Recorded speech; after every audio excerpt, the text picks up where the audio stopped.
मित्रों, मैं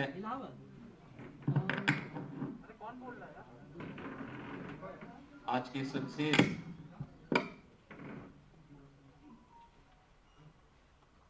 प्रेस वार्ता में आप सबका अभिनंदन करता हूं। प्रेस वार्ता में आप सबका अभिनंदन करता हूं।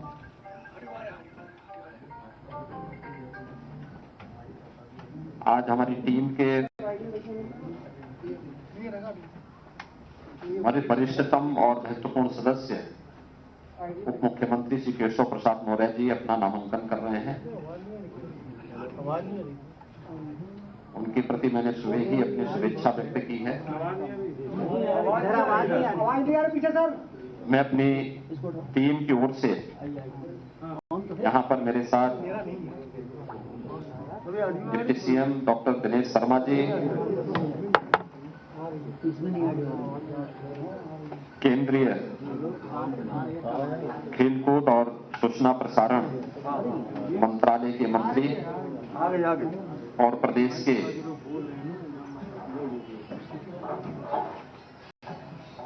सह प्रभारी श्री अनुराग ठाकुर जी, केंद्रीय मंत्री और मोहनलालगंज लखनऊ के लोकप्रिय सांसद श्री कौशल किशोर जी,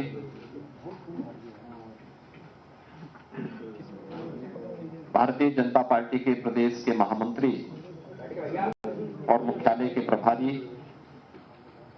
श्री गोविंद नारायण शुक्ल जी,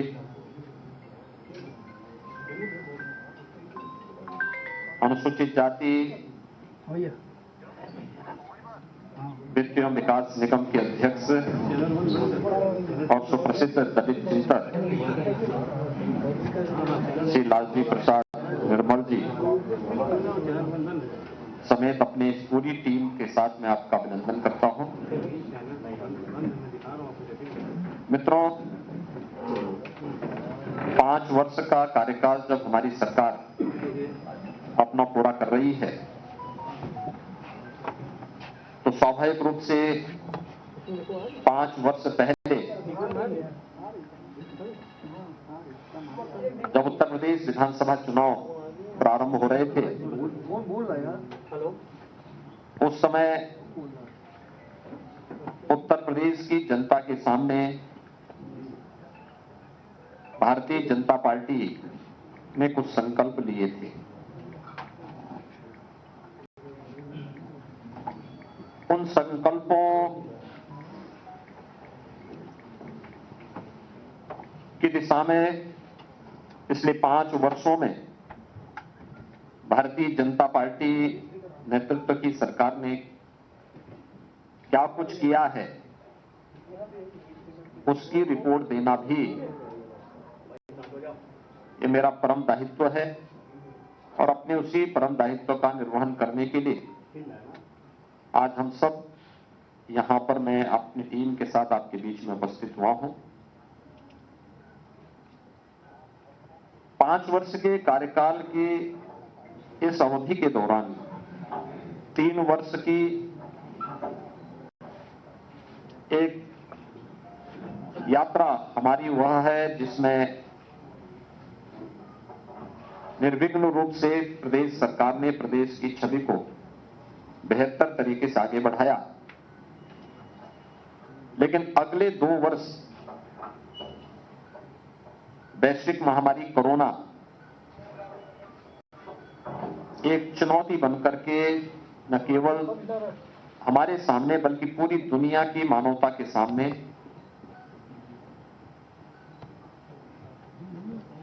जीवन और जीविका दोनों के लिए चुनौती बनकर के सामने आई थी। ये हम सबका सौभाग्य है कि इस देश के यशस्वी प्रधानमंत्री आदरणीय नरेंद्र मोदी जी के नेतृत्व में और उनके मार्गदर्शन में भारत का कोविड प्रबंधन दुनिया के लिए एक नजीर बना जिसमें जीवन और जीविका दोनों को बचाने के बेहतरीन अनुभव भी थे और जो व्यावहारिक कार्य योजना भारत ने लागू की उसके परिणाम को भी दुनिया ने सराहा है। केंद्र सरकार ने समय समय पर जो गाइडलाइन जारी की, प्रधानमंत्री जी व्यक्तिगत रूप से प्रत्येक राज्यों के साथ संवाद भी रखते थे और वीडियो कॉन्फ्रेंसिंग के माध्यम से भी उन्होंने राज्यों के मुख्यमंत्रियों के साथ, उपराज्यपालों के साथ लगातार संवाद बनाए रखा।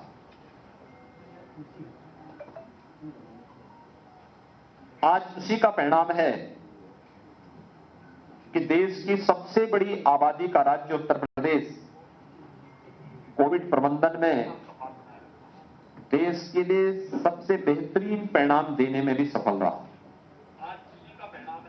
जब मैं आप सबके बीच में यहां पर आज अपनी बात को रख रहा हूं, तब मैं कह सकता हूं कि उत्तर प्रदेश की 18 वर्ष से उम्र के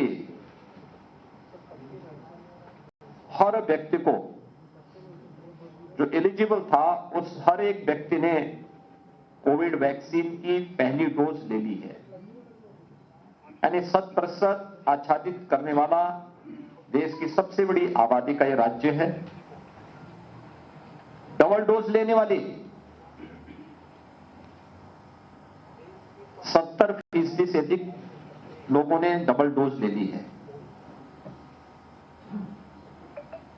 अगर मैं प्रिकॉशन डोज की बात करूं, जो 60 साल से ऊपर के किसी गंभीर बीमारी से ग्रसित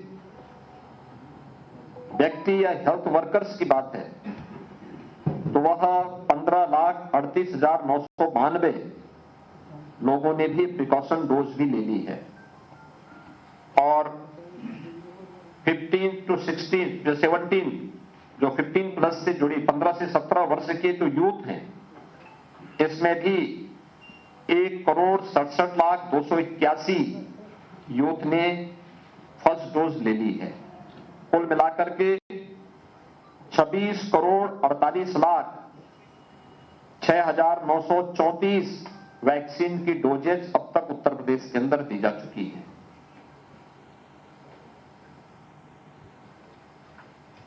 प्रथम वेव को सफलतापूर्वक नियंत्रित करने के बाद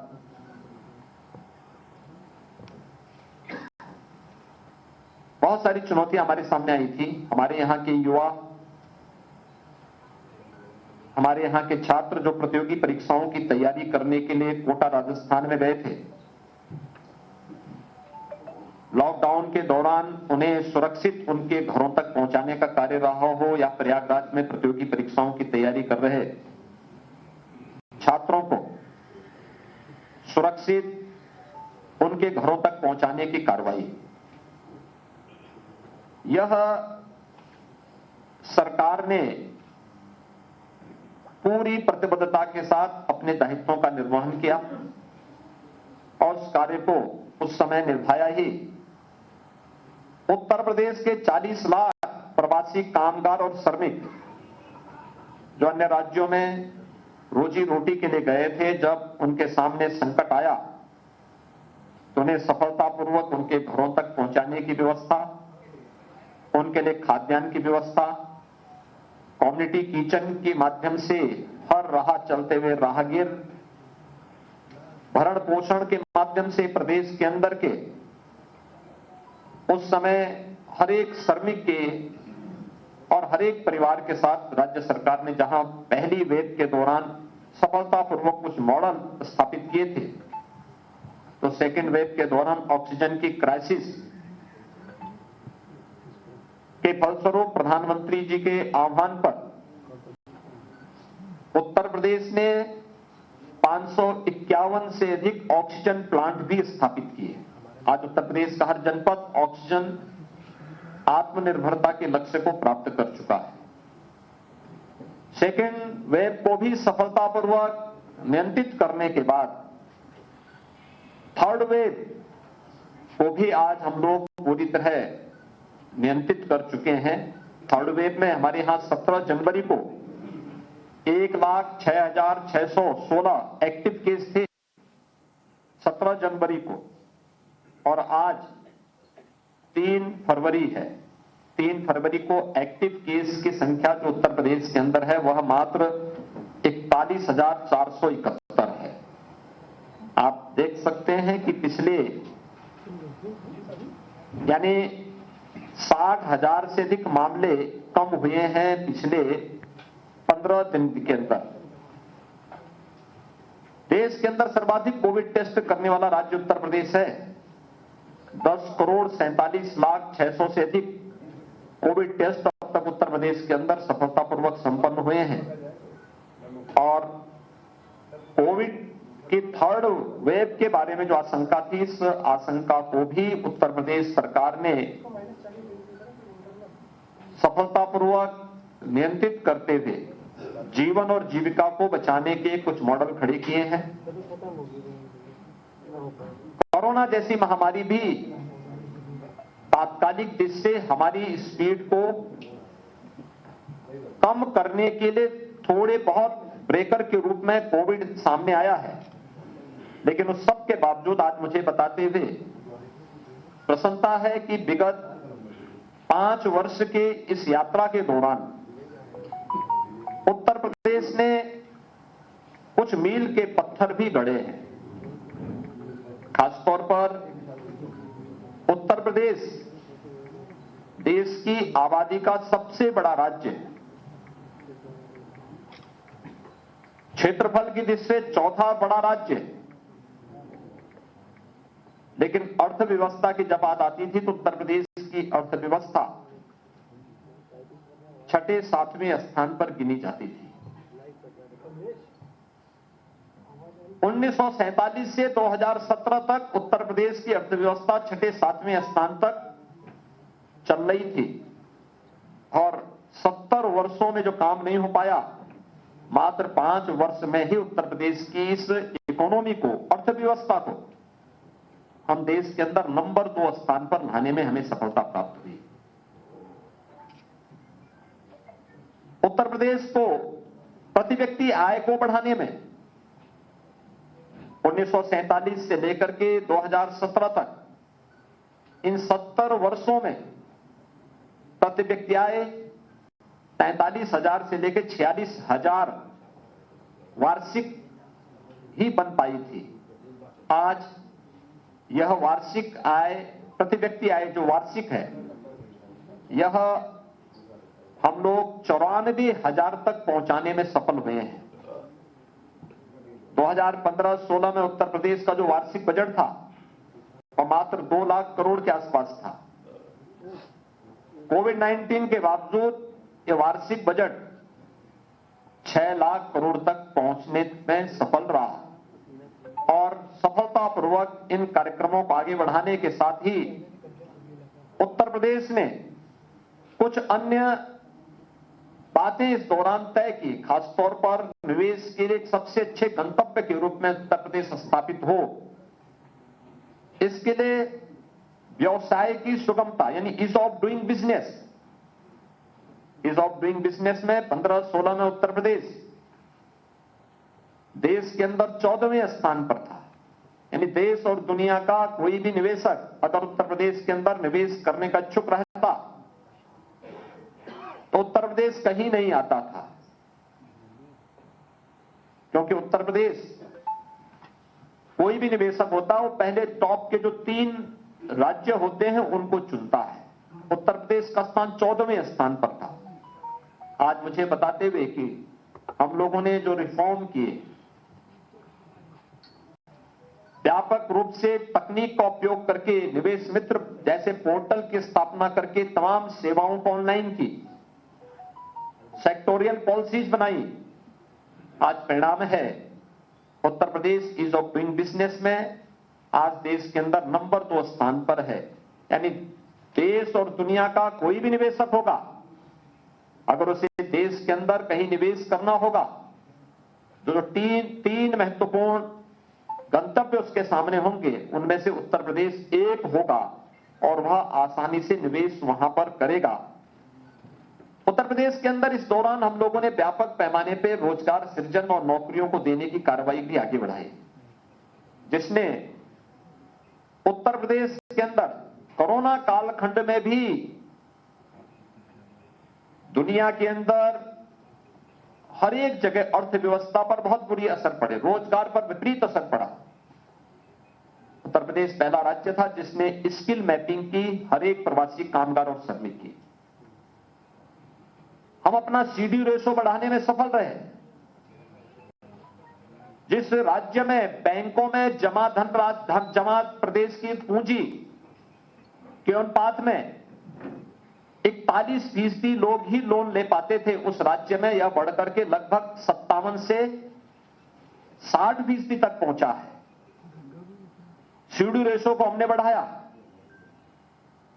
एमएसएमई सेक्टर में व्यापक पैमाने पर लोन उपलब्ध करवाया, ट्रेनिंग के कार्यक्रम चलाए, तकनीक को बढ़ाया और जब देश की प्रतिष्ठित संस्था ने इस सीएमआई ने जब उत्तर प्रदेश की अनएम्प्लॉयमेंट रेट की तुलना की तो 16-17 में जो लगभग 18% था, आज वह 3% पर आया है। यह किसी भी राज्य के लिए और उत्तर प्रदेश जैसे राज्य के लिए एक उपलब्धि कही जा सकती है। मित्रों, इसमें बहुत कुछ सरकार ने इन 5 वर्षों में डबल इंजन की भारतीय जनता पार्टी की सरकार ने किया है, लेकिन यह यात्रा जो प्रारंभ हुई है यहीं पे संतुष्ट करने वाली नहीं होनी चाहिए। इसमें प्राप्त होने वाली सफलता हमें आगे बढ़ने के लिए तो प्रेरित करेगी, लेकिन उससे हम प्रफुल्लित होकर के आत्मसंतुष्टि लेकर के बैठ जाएं, इससे काम नहीं चलने वाला है। उत्तर प्रदेश आखिर नंबर 1 स्थान पर क्यों नहीं प्राप्त कर सकता? देश का अग्रणी राज्य क्यों नहीं बन सकता? अगर आबादी की दृष्टि से उत्तर प्रदेश देश का अग्रणी राज्य है, नंबर 1 का राज्य है, तो फिर अर्थव्यवस्था की दृष्टि से भी, प्रति व्यक्ति आय की दृष्टि से भी उत्तर प्रदेश देश की नंबर 1 की अर्थव्यवस्था और उत्तर प्रदेश की प्रति व्यक्ति आय भी नंबर 1 क्यों नहीं हो सकती? इस दिशा में प्रयास किए जाने की दिशा में सरकार ने जो अपना रोड मैप तैयार किया है, उसी दिशा से आज मैं यहां पर इस पीसी के साथ आपके साथ जुड़ रहा हूं। लेकिन ये चीजें जो हमें सफलता भी प्राप्त हुई है, इसके लिए सरकार को प्रयास करने पड़े और उसमें सबसे पहला सेक्टर था, वह था सुरक्षा का, कानून व्यवस्था का। यह भी उत्तर प्रदेश है। इस उत्तर प्रदेश में पुलिस रिफॉर्म के बाद एक सपना था, तो इस बारे में कोई सोचता ही नहीं था,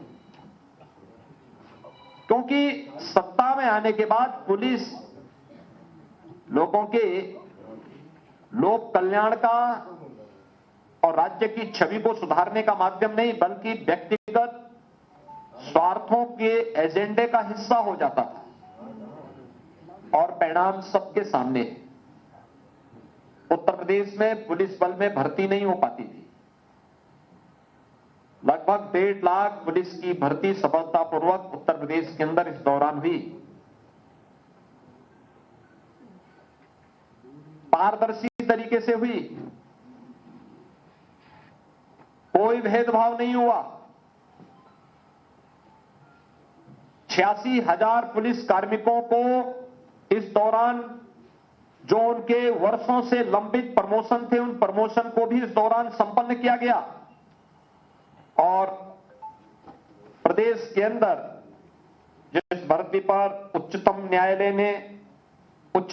ने रोक लगाई थी, इन सबको, उन सभी कमियों को दूर करते हुए पारदर्शी और ईमानदार भर्ती की प्रक्रिया के माध्यम से हमने इन कार्यक्रमों को संपन्न किया।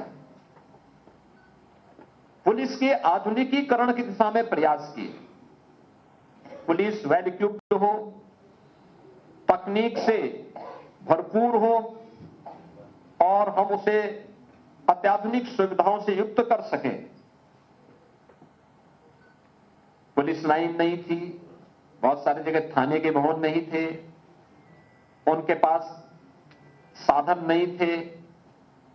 उत्तर प्रदेश जैसे बड़े राज्य में पुलिस में भारी संख्या में भर्ती नहीं हो पा रही थी, प्रमोशन नहीं हो पा रहे थे, तकनीक का दूर दूर से संबंध नहीं रह गया था। अगर मैं साइबर पुलिसिंग की बात करूं तो उत्तर प्रदेश जैसे राज्य में 75 जनपद है, लेकिन साइबर थाने मात्र 2 थे। एफएसएल की कोई लैब नहीं थी। फॉरेंसिक जांच के लिए तो हमें दूसरे राज्यों पर निर्भर रहना पड़ता था या फिर मोबाइल वैन को चला करके उसकी खाना पूर्ति होती थी। आज उत्तर प्रदेश देश के उन राज्यों में है जो अपने यहां फॉरेंसिक इंस्टीट्यूट के निर्माण की कार्रवाई को भी आगे बढ़ा दिया है। 18 रेंज हैं, सभी रेंज में फॉरेंसिक लैब की स्थापना की कार्रवाई को आगे बढ़ा दिया है। 6 फॉरेंसिक लैब हमने क्रियाशील कर दी हैं और इस कार्रवाई को तेजी के साथ आगे बढ़ाते हुए जब महिला सशक्तिकरण की बात होती है, 1947 से लेकर के 2017 तक उत्तर प्रदेश पुलिस बल जो देश के सिविल पुलिस का सबसे बड़ा बल है, इसमें महिला पुलिस कार्मिक मात्र 10 यानी जितने थी आज उसके ठीक 3 गुना है। यानी 5 वर्ष में उसके 3 गुना महिला पुलिस कार्मिकों को भर्ती किया गया, उनकी ट्रेनिंग हुई, वे अपनी सेवाएं राज्य को दे रही हैं, महिला सुरक्षा का एक सशक्त नमूना प्रस्तुत कर रही हैं और उसका परिणाम है कि उत्तर प्रदेश की सभी ग्राम पंचायतों में अब हम लोगों ने महिला पुलिस बीट अधिकारी की तैनाती भी कर दी है। उत्तर प्रदेश पहला राज्य है जिसने हर ग्राम पंचायत में महिला बीट पुलिस अधिकारी की तैनाती की है। उत्तर प्रदेश पहला राज्य है जिसने सीमावर्ती क्षेत्र में ज्वाइंट पेट्रोलिंग की कार्रवाई को आगे बढ़ाया है। उत्तर प्रदेश पहला राज्य है जिसमें पिछले 5 वर्ष में कोई दंगा नहीं हुआ, कोई आतंकी घटना नहीं घटित हुई और उत्तर प्रदेश पहला राज्य है जिसने नई सूचना तकनीक का उपयोग करते हुए ई प्रोसिक्यूशन में सर्वाधिक कार्रवाई करते हुए देश के अंदर अग्रणी स्थान प्राप्त किया है। उत्तर प्रदेश के अंदर 1535 थाने हैं, सभी 1535 थानों में एंटी रोमियो स्क्वाड, महिला हेल्थ डेस्क पहले से स्थापित है, ये सफलतापूर्वक कार्य कर रही है और प्रदेश के अंदर हम लोगों ने यह भी देखा है कि अपराध नियंत्रण में इससे कैसी सफलता प्राप्त हुई। जहां पिछली सरकारें रिफॉर्म करने में, पुलिस मॉडिफिकेशन करने में विफल थी क्योंकि वह पुलिस को अपना व्यक्तिगत टूल बना करके उसका दुरुपयोग करना चाहती थी, उससे ठीक इतर भारतीय जनता पार्टी की डबल इंजन की सरकार ने पुलिस में रिफॉर्म करने में कोई कोताही नहीं बरती। 4 पुलिस कमिश्नरेट हम लोगों ने लागू किए, पुलिस की अत्याधुनिक अवस्थापना सुविधाओं के विकास के लिए कार्य किया, हर पुलिस लाइन में पुलिस कार्मिकों के लिए आवासीय सुविधा, हर थाना में पुलिस कार्मिकों की आवासीय सुविधा, महिला और पुलिस कार्मिकों के लिए अलग अलग सुविधाएं, बैरक का निर्माण, पुलिस लाइन का निर्माण, नए थानों का निर्माण, फायर टेंडर का निर्माण, ये सभी कार्रवाई को भी स्तर पर आगे बढ़ाया और प्रदेश के अंदर इसका परिणाम है कि वर्ष 2016 से अगर हम 16-17 की तुलना हम 20-21 से करें तो प्रदेश के अंदर जो एनसीआरबी का, national crime bureau of India की जो डाटा है उसके अनुसार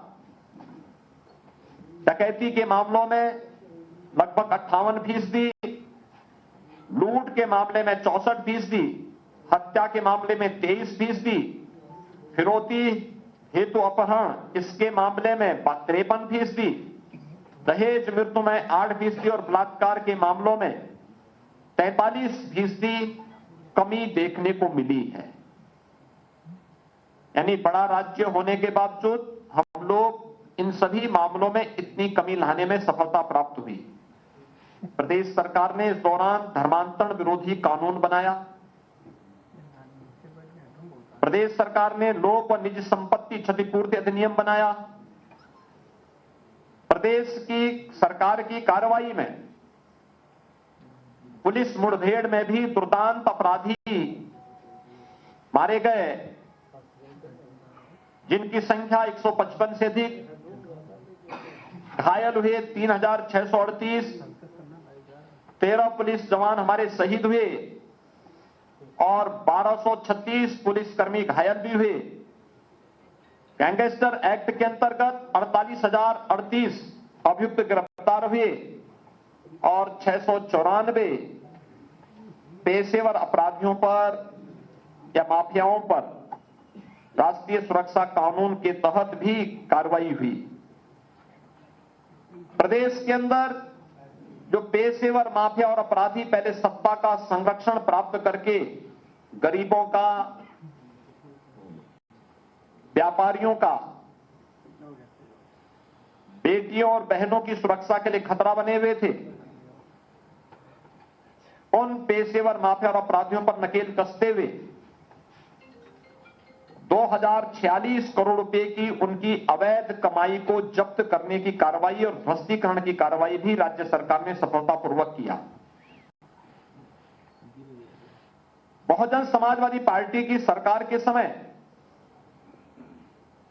364 दंगे प्रदेश के अंदर 5 वर्ष के दौरान हुए थे। समाजवादी पार्टी की सरकार के समय 2012 से 17 के बीच बड़े बड़े दंगे 700 से अधिक हुए, सैकड़ों लोग मारे गए। प्रदेश के अंदर 2017 से अब तक कोई भी दंगा नहीं, कोई आतंकी घटना नहीं, लेकिन इसका मतलब सरकार चुपचाप नहीं बैठी है। इस सब के बावजूद प्रदेश सरकार ने उन सभी संवेदनशील क्षेत्रों में जो राष्ट्रीय सुरक्षा के लिए महत्वपूर्ण हो, वहां पर एटीएस के, एंटी टेररिस्ट स्क्वाड के सेंटर स्थापना की कार्रवाई को भी तेजी के साथ आगे बढ़ाने का कार्य किया। प्रदेश में सुरक्षा और कानून व्यवस्था का जो एक बेहतर परिणाम आया है, इस बेहतर परिणाम को आज हम सब इस बात से समझ सकते हैं कि इसने प्रदेश की छवि को बदला। लोगों की धारणा प्रदेश के बारे में बदली। जिस प्रदेश के बारे में कहा जाता था कि यहां पर जब व्यक्ति ही सुरक्षित नहीं तो उसकी पूंजी कैसे सुरक्षित होगी, वही प्रदेश अपनी इस परंपरागत छवि को बदलने में सफल हुआ। उत्तर प्रदेश आज देश के अंदर निवेश का एक अच्छा गंतव्य बना। पहला इन्वेस्टर समिट जब उत्तर प्रदेश सरकार ने किया था तो उसमें हमें 4,68,000 करोड़ रुपए के निवेश के एमओयू हमारे साथ हुए, जिसमें से हम लोगों ने 3 लाख करोड़ रुपए से अधिक के निवेश के प्रस्ताव को जमीनी धरातल पर उतार करके अलग अलग ग्राउंड ब्रेकिंग सेरेमनी के माध्यम से उसे जमीनी धरातल पर उतारने का कार्य किया, जिनमें से ज्यादातर यूनिट ने अपना प्रोडक्शन भी प्रारंभ किया। प्रदेश में लाखों नौजवानों को इससे नौकरी की संभावनाएं मिली, बढ़ी, रोजगार मिला और इसने प्रदेश की छवि को एक नई ऊंचाई तक पहुंचाने का कार्य किया। कोरोना कालखंड के दौरान भी उत्तर प्रदेश निवेश लाने में सफल रहा। 66,000 करोड़ रुपए का निवेश इस दौरान प्रदेश में हुआ, जिसमें देश का पहला डिस्प्ले यूनिट, यह चीन से उत्तर प्रदेश खींचने में सफल रहा। उत्तर प्रदेश में इसका प्रोडक्शन भी प्रारंभ हो गया है। उत्तर भारत का पहला डाटा सेंटर, जब हम डिजिटल तकनीक की बात करते हैं तो इसमें डाटा का बड़ा महत्व होता है। देश का उत्तर भारत का पहला डाटा सेंटर भी यह उत्तर प्रदेश के अंदर स्थापित हो रहा है। इसमें कार्य प्रारंभ हो चुका है। डिफेंस कॉरिडोर 6 नोड पर लैंड बैंक बनाकर इसकी पॉलिसी बनाने के साथ उत्तर प्रदेश सरकार ने वहां पे निवेश करवाना प्रारंभ कर दिया है। लखनऊ में ब्रह्मोस मिसाइल बनाने की जो उनकी नई तकनीक पर आधारित नेक्स्ट जनरेशन की ब्रह्मोस मिसाइल के निर्माण की कार्रवाई लखनऊ में प्रारंभ होने जा रही है। भारत डायनेमिक्स लिमिटेड की यूनिट झांसी में स्थापित हो रही है। अलीगढ़ नोड पर भी 12,000 करोड़ रुपए के निवेश के प्रस्ताव आ चुके हैं, जिस पर कार्य प्रारंभ हो चुका है। विगत 5 वर्ष के अंदर की बात करूं तो इसी 5 वर्ष के दौरान किसानों के साथ सीधे क्रय जो किसानों से हुआ और एमएसपी का लाभ उसे दिया गया, यह संख्या है 494 लाख मीट्रिक टन का। 494 लाख मीट्रिक टन अकेले इस सीजन में अब तक हम 62 लाख मीट्रिक टन से अधिक का धान का क्रय कर चुके हैं। ये धान और गेहूं की जो क्रय की स्थिति प्रदेश के अंदर होनी चाहिए थी, अगर पिछले 15 वर्षों के डाटा को अगर आप देखेंगे तो समाजवादी पार्टी और बहुजन समाजवादी पार्टी के समय में किसानों से सीधे क्रय नहीं होता था, मुनाफा आड़ती कमाता था। उस सब के बावजूद उनका दोनों को मिलाकर के जितना है उससे ज्यादा अकेले 5 वर्ष के अंदर भारतीय जनता पार्टी की डबल इंजन की सरकार ने खरीदा है। ऐसे ही प्रदेश के अंदर जब हम किसानों को भुगतान की बात करें तो उन सरकारों के समय जो भुगतान आड़तियों को होता था 10 वर्ष में हुआ है 54,000 करोड़ रुपए का भुगतान, और भारतीय जनता पार्टी की डबल इंजन की सरकार के समय 5 वर्ष में हुआ है 87,000 करोड़ रुपए का भुगतान। गन्ना किसान उत्तर प्रदेश में समाजवादी पार्टी और बहुजन समाजवादी पार्टी की सरकार के समय प्रदेश की 29 चीनी मिलें बिकी थी, औने पौने दाम पे बिकी थी। चीनी मिलें बंद हो गई थी, गन्ना किसान बदहाल था। पिछले 5 साल के दौरान भले ही 2 साल कोरोना ने व्यवधान डाले हों, लेकिन तब भी कोई चीनी मिल बंद नहीं हुई। गन्ना किसानों को अब तक उत्तर प्रदेश सरकार 1,57,000 करोड़ रुपए का गन्ना मूल्य भुगतान कर चुकी है।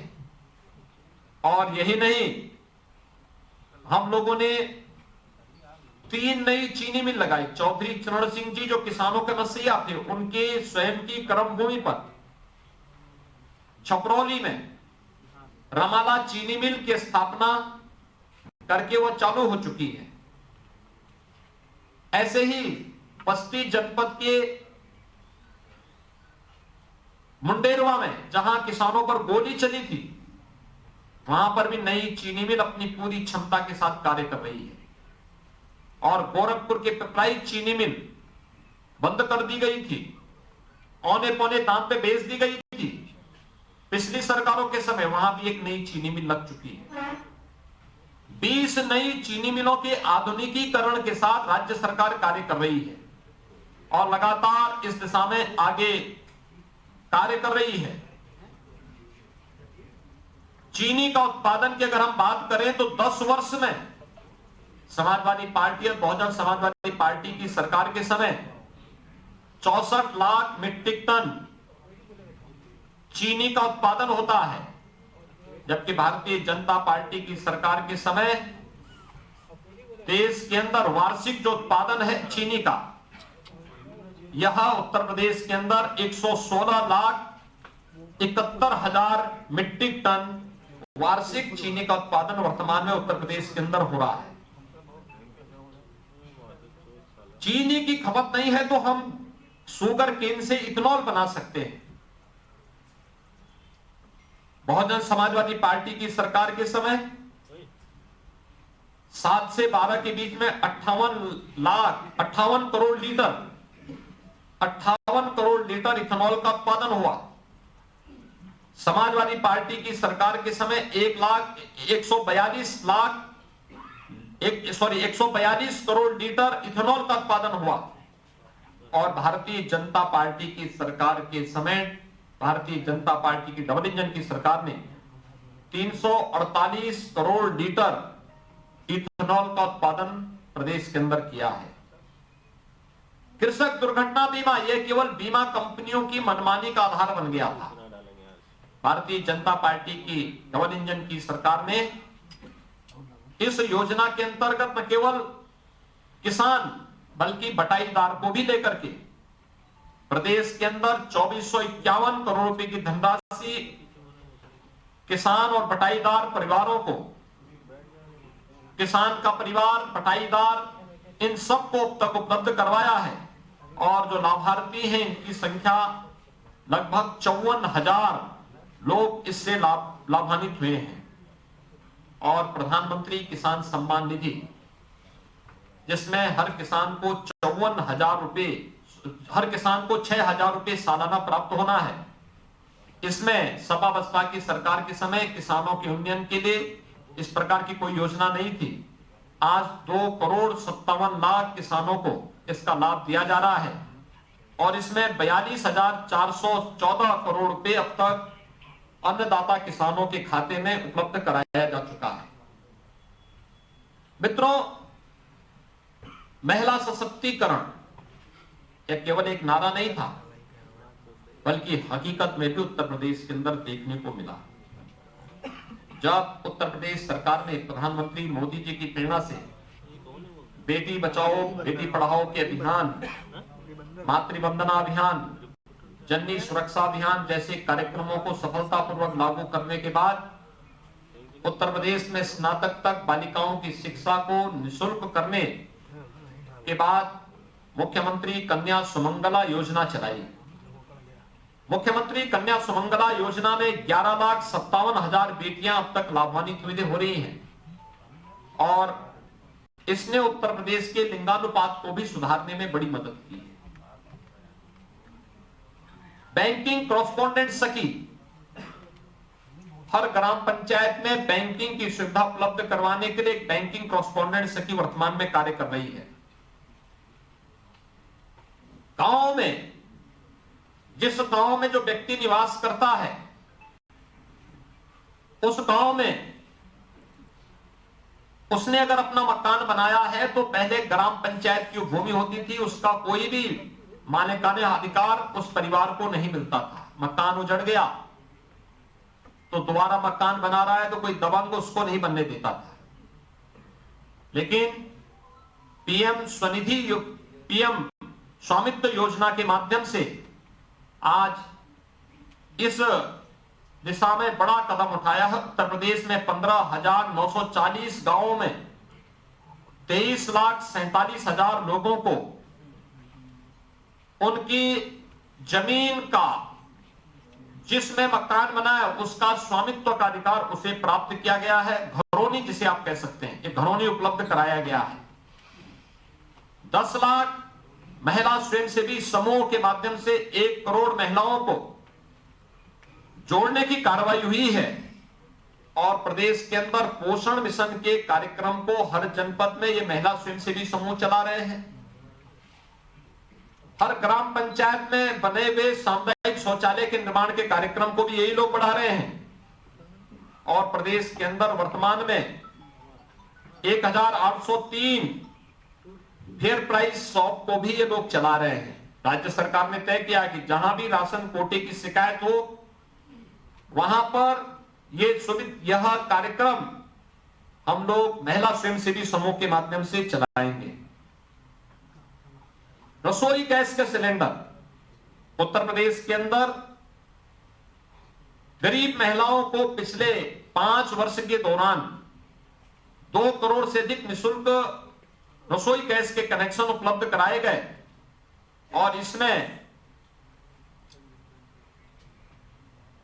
वर्तमान में उत्तर प्रदेश के अंदर इनकी संख्या 5 करोड़ 28 लाख हो चुकी है। मुख्यमंत्री सामूहिक विवाह की योजना,